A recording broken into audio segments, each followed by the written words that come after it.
Small town of Ekut, a group of friends had grown up together.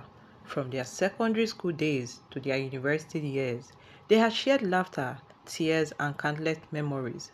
However, after graduation, life took a harsh turn. The friends who had once dreamed of changing the world found themselves struggling to make ends meet. They had applied to countless jobs, but none had yielded a positive response. The town, once full of promise and opportunity, had become a desolate landscape of unemployment and desperation. One of the friends, a tall and charismatic young man named Tijani, had grown tired of the endless rejection. He had always been the optimist of the group, but the harsh realities of the situation had taken its toll. Tijani made the difficult decision to leave Ekut in search of greener pasture. Months went by, and the friends heard nothing from Tijani. They assumed he was doing well, but they had no idea what he was going through. Tijani had traveled to a distant city where he had become embroiled in a mysterious and sinister world. A world that promised wealth and power, but at a steep price. Back in Ekut, the friends were struggling to survive. One of them, a quiet and reserved young man named Femi, was facing a particular difficult challenge. His mother, who had always been his rock, was battling a severe case of asthma. The medication was expensive, and Femi's family couldn't afford it. As Femi's mother lay in bed, gasping for air, Femi felt helpless. He had tried everything to raise money, but it seems like an impossible task. That was when he remembered Tijani, his friend who had left Ekut months ago. Femi had heard rumors that Tijani was doing well, that he had found a way to make lot of money. Femi decided to reach out to Tijani, hoping he could help him save his mother's life. Femi sent a message to Tijani, hoping against hope that his friend would respond. Days turned into weeks, and Femi had nothing.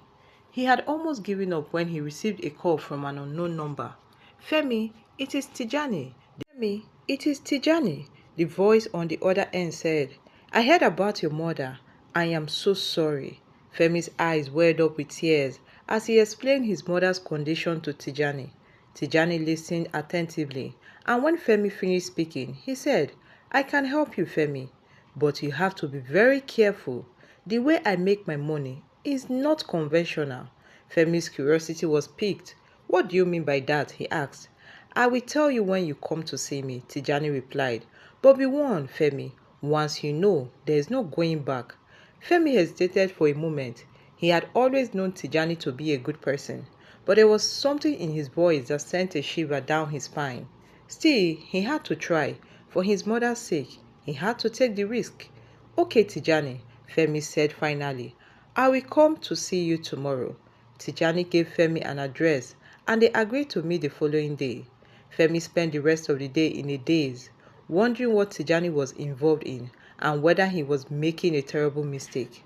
The next day, Femi made his way to the address Tijani gave to him.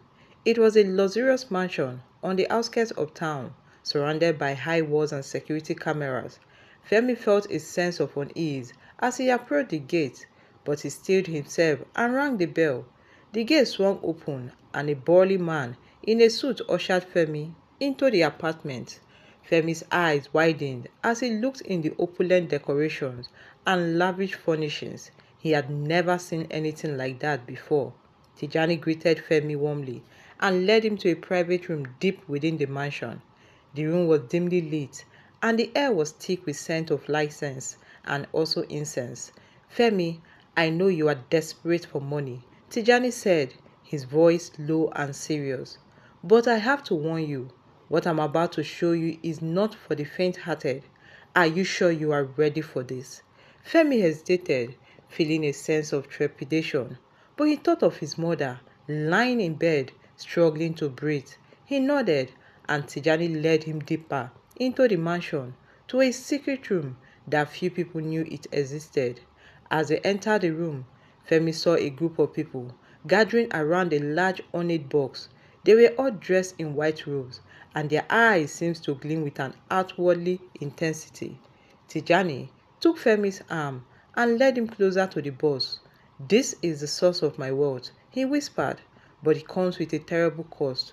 Are you prepared to pay the price? Femi felt a chill run down his spine. As he gazed at the box, he had no idea what was inside, but he knew he was taking a risk by being there. He looked at Tijani and saw that his friend's eyes were filled with a mixture of warning and temptation. "What is inside the box?" Femi asked, his voice barely a whisper. Femi's heart was racing as he gazed at the box. He had a feeling that he was about to uncover a dark secret, something that will affect his life forever. Tijani nodded to one of the robed figures, who stepped forward and opened the box. A puff of smoke emerged, and Femi coughed as he felt a strange pungent odor fill the air. As the smoke cleared, Femi saw a figure sitting inside the box. It was a woman, extremely fat, with large breasts that seemed to sag under their own weight. Weeds appeared to be growing out of her breast, adding to her grotesque appearance. Her eyes were open, unblinking, and filled with a look of pure terror. Her face was twisted in a grimace, and her skin was slick with sweat. Femi felt a wave of revulsion wash over him as he gazed at the woman. She looked like something out of a nightmare, a monstrous creature from a dark and twisted world. Tijani stepped forward, a look of reverence on his face. "This is Arachne," he said, his voice low and respectful. "She is the source of our power, the key to our wealth and success." Femi was horrified. "What do you mean?" he demanded. "How can this creature, be the source of your power?" Tijani smiled, his eyes glinting with a sinister light. "Arachne is not just an ordinary woman," he said. "She is a vessel, a conduit of dark and ancient powers, and we have learned to harness those powers, to use them for our own gain." Femi felt a chill run down his spine as he realized the true nature of Tijani's world. He had always suspected that something was not quite right, but he had never imagined anything like this. "What do you want from me?" Femi asked, trying to keep his voice steady. Tijani's smile grew wider. "We want you to join us," he said. "We want you to become part of our circle, to share in our power and wealth." Femi's mind was reeling as he tried to process what Tijani was asking of him. He had always thought of Tijani as a friend, but now he wasn't sure anymore. "What do I have to do?" Femi asked, his voice barely a whisper. Tijani's smile grew even wider. "You have to suckle from Arachne's breast," he said, his voice dripping with an overwhelming enthusiasm. "It's the only way to tap into her power, to become a part of our circle." Femi felt a wave of revulsion wash over him as he gazed at Arachne's breast. He was a disgusting sight, festering mass covered in open sores and dripping with a foul-smelling discharge. Maggots crawled out of the wounds, their tiny bodies wriggling in dim light. The air was thick with the stench of rot and decay, and Femi's stomach churned with nauseous. "How can you expect me to do this?" Femi asked, his voice shaking with disgust. "It's monstrous." Tijani's smile never wavered. "This is Africa, my friend," he said. "This is the heart of darkness, where the old gods still whisper in the wind. This is where the true power lies, and this is what you must do to tap into it." Femi felt a shiver run down his spine as he gazed at Arachne. She seemed to be watching him, her eyes gleaming with a malevolent light. He knew that he was taking a terrible risk, but he also knew that he had no choice. He had to do this, no matter how disgusting it seems. With a sense of resignation, Femi reached out and touched Arachne's breast. The maggots crawled out of the wound, into his fingers, and he felt a wave of revulsion wash over him. But he steadied himself, took a deep breath, and began to suckle from the festering mess. Femi's eyes were fixed on Arachne. Femi's initial refusal to participate in the ritual was met with a mixture of anger and disappointment from Tijani. But as he looked into his friend's eyes, Femi saw something that made his blood run cold. It was a warning, a threat that if he didn't comply, he would suffer the consequences. Femi knew that he had already seen too much. He had seen Arachne's face, and he knew that he was supposed to be dead by now.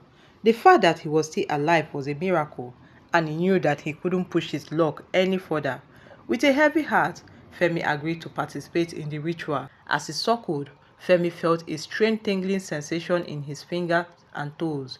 It was as if his whole body was being filled with a dark pulsing energy that seemed to be growing in power by the second. When he finally pulled away from Arachne's breast, Femi felt change and charge. He felt like he had been transformed into some fundamental ways, like he had crossed a threshold into a dark and sinister world. Tijani grinned at him, his eyes gleaming with malevolence. "You have taken the first step," he said. "Now you must follow the instruction that we will give to you." As he left the ritual chamber, Femi couldn't shake the feeling that his life would never be the same again. He had crossed a threshold into a dark and sinister world, and he wasn't sure if he would ever be able to find his way back. Femi's mind was reeling as he walked away from the ritual chamber. He couldn't believe what he had just done. He had suckled from Arachne's breast, consuming the foul milk that had seemed to crawl into maggot. The memory of the taste and the smell made his stomach churn with nauseous. Despite his revulsion, Femi couldn't deny the strange sensation that had begun to build inside of him. It was as if his body was being filled with a dark, pulsing energy that seemed to be growing in power by second. As he walked, Femi noticed that the air around him seemed to be charged with an electric tension. He could feel the hairs on the back of his neck standing on end, and his skin seemed to be tingling with anticipation. Suddenly, Femi heard a faint whispering in his ear. It was soft, raspy voice that seems to be coming from all within him. "You have taken the first step," the voice whispered. "Now you must follow the instruction that we will give to you." Femi spun around, trying to see who was speaking to him, but there was no one there. The voice seemed to be coming from inside his own head. Shaking, Femi continued on his way. He knew he had to find a way to make sense of what was happening to him. He had to understand the nature of the dark power that he had unleashed himself inside. Tijani approached him with a small, intricately carved box in his hand. "This is for you, Femi," he said, his voice low and mysterious. "Keep it in your wardrobe, and you will find a surprise waiting for you every 3 days." Femi took the box, feeling a strange energy emanating from it. He didn't know what to expect, but he was determined to uncover the secret of the mysterious box. As he arrived home, Femi placed the box in his wardrobe. Feeling a sense of trepidation, he waited for 3 days, his curiosity growing with each passing hour. Finally, the day arrived. Femi opened his wardrobe, and his eyes widened in shock. The wardrobe was filled with stacks of money, all denominations, all currencies. Femi couldn't believe his eyes. He had never seen so much money in his life. He stared at the money, his mind racing with questions. Where did it all come from? How did it get here? And what did the mysterious boss have to do with it? As he stood there, frozen in awe, Femi knew that his life was about to change forever. He was now a part of something much bigger than himself, something mysterious and sinister. As he gazed at the money, Femi couldn't help but wonder what other secrets the mysterious boss held, and what lay ahead of him in the dark and twisted journey. Despite his reservation, Femi couldn't deny the allure of the money. He had always struggled to make ends meet, and the sudden windfall was a temptation he couldn't resist. Over the next few days, Femi found himself returning to the wardrobe again and again, each time finding more money waiting for him. He began to spend lavishly, buying expensive cars and clothes, and living a life of luxury he never thought possible. But as the days turned into weeks, Femi started to notice something strange occurrence happening around him. He would find strange symbols etched into the walls of his home, and hear whispers in the night. He began to feel like he was being watched, and the feeling of unease grew within him. One night, Femi received a visit from Tijani, who appeared at his doorstep with an ominous grin. "You are enjoying the fruit of our labor, right? I see," he said, his eyes glinting with amusement. "But do you know the true cost of your newfound wealth?" Femi felt a chill run down his spine. As Tijani's word hung in the air, he knew that he had made a pact with a dark and malevolent force, but he couldn't shake the feeling that he was in grave danger. What do you want from me? Femi asked, trying to keep his voice steady. Tijani's grin grew wider. Oh, we want nothing from you, Femi. At least not yet. But soon you'll be called upon to repay your debt. And when the day comes, you'll be required to make a sacrifice. Femi's heart sank as Tijani's word echoed in his mind. He knew that he had made a terrible mistake, and he couldn't escape the feeling that he was trapped in a living nightmare. Femi's eyes widened as Tijani revealed the condition for maintaining the wealth. You must never sleep in the house where the box is kept, Tijani said, his voice firm and unyielding. If you do, the wealth will vanish and you will suffer the consequences. He felt a shiver run down his spine, but he was too invested in the world to look back now. I agree, he said finally, trying to sound confident. As the days turned into weeks, Femi found himself living a strange nomadic existence. He would visit the house during the day, opening the wardrobe to find it filled with money. But at night, he would leave the house, wandering the streets, or sleeping in cheap hotels. One fateful day, Femi made a mistake. He was tired and exhausted. He decided to take a nap in the house. He coiled up on the couch, feeling a sense of relief wash over him. As soon as he drifted off to sleep, the room began to shake and tremble. The box in the wardrobe began to glow with an otherworldly light, and Femi felt a presence stirring, a presence that had been dormant for months. As the room shook and trembled, Femi felt himself being pulled into a dark, foreboding vortex. The air grew thick and heavy, making it hard for him to breathe. He tried to sit up, but an unseen force pinned him to the couch. Suddenly, the light flickered and died, plunging the room into darkness. Femi heard footsteps echoing through the room, heavy and deliberate. They seemed to be coming from all directions, closing in on him. The box in the wardrobe began to glow, brighter, casting an eerie light over the room. Femi felt a presence drawing closer, a presence that seems to be watching him from the cold, calculating eyes. As the footsteps grew louder, Femi felt a chill run down his spine. He tried to scream, but his voice was frozen in his throat. The presence drew closer, his eyes burning with an otherworldly intensity.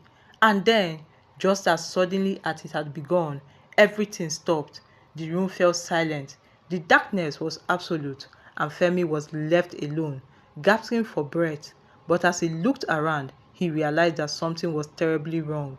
The room has changed, the furniture were rearranged, and the box in the wardrobe was gone. As Femi struggled to make sense of the sudden disappearance of the box, he heard a faint whispering in his ear. It was Arachne's voice, cold and menacing, echoing through the room. You have broken the rules. Femi, she hissed. You slept in the house and now the box is gone. His heart sank as he realized the gravity of his mistake. He had been so careful, so diligent, and yet he still managed to mess up. What do I do? He begged, his voice shaking with fears. Arachne's voice seemed to caress his ear, sending shivers down his spine. You want the box back? She purred. Very well, but it will cost you dearly. You must sacrifice something precious, something that will hurt you to give up. Femi's mind was racing as he tried to think of what he could possibly sacrifice. He had no family, no friends, and no loved ones. What could he possibly give up that would be worthy of the box's return? Arachne's voice seemed to sense his hesitation, and she pressed her advantage. You have 72 hours to make the sacrifice, she warned. If you do not, your life will be the price to pay. Femi had no choice. He had to make the sacrifice, no matter how terrible it was. He steadied himself, took a deep breath and nodded. I will do it, he said, his voice firm. As soon as he agreed, Femi felt a searing pain in his head. He screamed in agony as Arachne's followers closed in around him, their eyes glowing with an otherworldly light. When the pain finally subsided, Femi looked down at his head in horror. The center of his head was a mass of raw, fetish flesh, with a maggot crawling out of the wound. The smell was overpowering, and Femi gargled in disgust. He stumbled out of the room into the bright sunlight. The world around him seemed to be spinning, and Femi felt like he was losing his grip on reality. He knew he had to find a way to come to terms with what had been done to him. But for now, he just stumbled through the streets, trying to escape the horror of his own reflection. As Femi stumbled through the street, he couldn't shake off the feeling that he was being watched. Every step he took, every move he made, seemed to be monitored by an unseen eyes. He quickly his pace, but the feelings only intensified. The maggots crawling out of the wound on his head seems to be getting worse. As he walked, Femi caught glimpses of himself in storefront, windows and reflective surfaces. He was shocked by what he saw. His head was a mass of raw, fettering flesh, with maggots crawling out of the wound. The smell was overpowering, and Femi gargled in disgust. Femi's heart was racing, his breath coming in rapt grabs. He didn't know how much longer he could keep going. The pain and the horror was overwhelming, and he didn't know if he could be able to escape it. He stumbled into a deserted alleyway, hoping to find solace in the darkness. But as he leaned against the wall, he felt the maggot crawling out of his wound, and he knew that he couldn't escape the horror of his own body. Femi slipped to the ground, his head in his hands, and wept. He wept for the life he had lost, for the sacrifice he had made, and for the horror he had become. He wept until he had no tears left, and he sat in silence, surrounded by the darkness and the stench of his own flesh. Femi slowly got up from the ground, wiping away the tears that streamed down his face. He knew that he couldn't stay in the alleyway forever, and he had to find a way to move on with his life. He started by covering up the wound with a face cap, trying to conceal the horror that lay beneath. He adjusted the cap carefully, making sure that it was snug and couldn't fall off easily. With the cap in place, Femi felt a sense of determination wash over him. He knew he had to accept his fate and learn to live with it. He started walking again, trying to blend in with the crowd and avoid drawing attention to himself. As he walked, Femi caught glimpses of himself in storefront windows and reflective mirrors. But this time, he didn't flinch. He knew what he looked like beneath the cap, and he was determined to keep it a secret. Femi started to rebuild his life slowly, but surely. He went back to his routine, trying to act as normal as possible. He wore the cap everywhere he went, even in the sweltering heat. People started to notice him again, but they didn't suspect a thing. Femi's secret was safe, hidden beneath his cap, and as he walked through the crowd, he felt a sense of relief wash over him. He had accepted his fate, and he was determined to make the most of it. 2 years had passed since Femi's life-changing sacrifice. He had grown accustomed to the luxurious lifestyle that came with a number of the secret court. The money and the wealth had flowed into his life had become a norm, and he had learned to live with the guilt and shame of his dark secret. One night, Femi decided to let loose and go clubbing with his friend. He had cooped up in his mansion for too long and needed a break. They went to a popular club in town, and Femi let himself get caught in the music and the moment. He drank a little too much, and before he knew it, he was tumbling out of the club, supported by his friends. They got him home safely, but Femi was in no shape to take care of himself. His friend helped him in the couch and then left, assuming he would just sleep off. But as Femi lay on the couch, he felt a familiar sensation creeping over him. It was a feeling of intense fatigue, of being unable to move or respond. He tried to fight it, but it was no use. He fell into a deep sleep right there in the couch. It was a mistake that would cost him dearly. Femi had forgotten the rules, forgotten the sacrifice he had made, and now he would pay the price again. When Femi woke up, he was greeted by a voice he knew all too well. It was the voice of Arachne, the spirit he had made the sacrifice to, and she was not happy. "You have forgotten the rules, Femi," she hissed. "You have forgotten the sacrifice you made, and you must pay the price again." Femi was filled with a sense of dread. What does Arachne mean? What price would he have to pay? "You have 3 days," Arachne continued. 3 days to prepare yourself for the sacrifice. You must make another offering, Femi. Another sacrifice to atone for your mistake. Femi was horrified. He had thought he was free, thought he had left the past behind him. But now he realized that he was still trapped, still bound by the rules of the sacrifice. He had 3 days to prepare himself for the unknown. 3 days to say goodbye to his friends and family. 3 days to come to terms with his fate. And then it would be time to make another sacrifice. Time to pay the price again. Femi was horrified by the request. A kidney of a virgin. He repeated, his voice shaking with fear. How am I supposed to do that? Arachne's voice was cold and unyielding. That is not my problem, she hissed. You have 3 days to bring me the kidney. If you fail, you will suffer the consequences. Femi knew he had no choice. He set out to find a virgin, scouring the city and searching for anyone who might fit the criteria. But it was harder than he thought. Everywhere he looked, he found people who were not what he was looking for. As the 3 days tickled by, Femi's body began to deteriorate. His skin turned grey and decaying, his eyes sunken and lifeless. He could feel himself rotting from the inside out, his body consumed by some sort of dark and malevolent force. Despite his rapid decline in health, Femi continued to search for a virgin. He scoured the city, desperate to find someone who would save him. But it was too late. His body was too gone, and he knew he was doomed. As the final hours tickled away, Femi's body began to shut down. He lay on the ground, his vision fading to black. He knew he had failed, and he would soon be dead. And with that, Femi's life slipped away, consumed by the darkness that had haunted him for so long. Femi's lifeless body lay on the ground, his eyes frozen in a permanent stare. His skin was grey and decaying, his body twisted in a grotesque pose. No one came to claim his body. No one came to mourn his passing. Femi was left alone, abandoned to the mercy of the elements. Finally, after days of lying exposed, Femi's body was dragged away to a desolate place, a dumping ground for the forgotten and the damned. The scavengers came, the vultures and the hyenas, to feast on his rotting flesh. And so, Femi's story came to an end. A tale of ambition and greed, of sacrifice and horror. His body was consumed by the wild, his soul lost forever in darkness.